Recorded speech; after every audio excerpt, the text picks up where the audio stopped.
ঈদ উদযাপনে রাজধানী ছাড়ছে ঘরমুখো মানুষ। দর্শক, কমলাপুর রেল স্টেশনে আছেন বিশেষ প্রতিনিধি মুহিবুল্লাহ মুহিব, সরাসরি যুক্ত হচ্ছে তার সাথে। মুহিব, কমলাপুর স্টেশনে বাড়িমুখো মানুষের চাপ কেমন দেখছেন, আর ট্রেনের শিডিউল সম্পর্কে কি তথ্য আছে আপনার কাছে, আমাদেরকে জানাবেন। রেখা, আসলে ঈদে যে ঘরমুখো মানুষের ভিড়ের যে চিরচেনা দৃশ্য কমলাপুর রেলওয়ে স্টেশনে আমরা দেখি, সেটি কিন্তু এখনো শুরু হয়নি। অর্থাৎ স্বাভাবিকভাবেই রেল চলাচল করছে এবং কিছু মানুষ তারা একটু আগে ভাগে বাড়িতে ফিরছেন।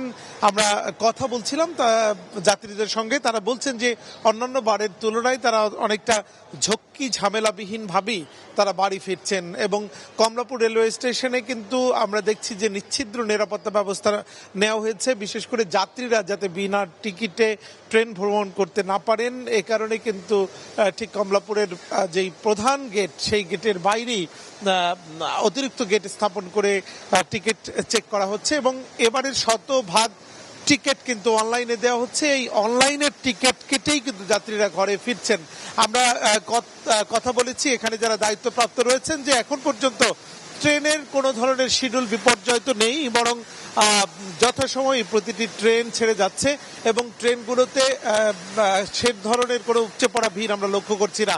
হয়তো আগামীকাল থেকে ধারণা করা হচ্ছে যে এই মানুষের যে বাড়ি ফেরা মানুষ, তাদের ভিড় অনেকটাই বাড়বে এবং এই যে মানুষের ভিড়, সেটি হয়তো ট্রেনের ভেতরের বগির সিটগুলো ছাপিয়ে ট্রেনের ছাদে অবস্থান নিতে পারে, এমনটি আমরা জানতে পেরেছি। তবে ঘরমুখো মানুষের ঈদ যাত্রা যাতে আনন্দময় হয় এবং তাদের যে স্বজনের সঙ্গে ঈদ করার যে আগ্রহ, সেই আগ্রহ যাতে বাস্তবে রূপান্তরিত হয় সুষ্ঠু এবং সুন্দরভাবে, তেমন প্রত্যাশা করছেন সাধারণ মানুষ।